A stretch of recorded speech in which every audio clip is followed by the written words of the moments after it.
ইব্রাহিম আলাইহিস সালাম একদিন আজরাইলকে বলছে, আজরাইল, কোন নাফরমান পাপীর রুহু যে কবজ করো তুমি, তখন তোমার চেহারাটা কিরকম হয়, আকৃতিটা আমার এটা একটু দেখাও।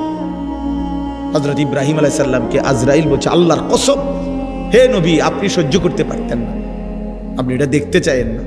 ইব্রাহিম আলাইহিস সালাম বললেন, না, আমার একটু হলেও দেখাও।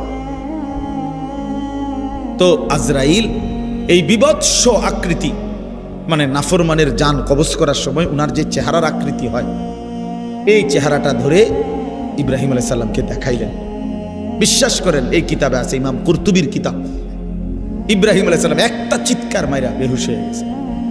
হুঁশ আসার পরে ইব্রাহিম আলাইহিস সালাম বললেন, আল্লাহর কসম, আয় আল্লাহ, মালিক আপনার কসম, কবরের আযাব, জাহান্নামের আযাব কোনো নাফরমানের জন্য কিছুই লাগবে না, শুধু আজরাইলের এই ভয়ানক দৃশ্য জান কবজের সময় একবার দেখলেই তার সারা জিন্দেগীর নাফরমানির শাস্তির জন্য এটাই যথেষ্ট।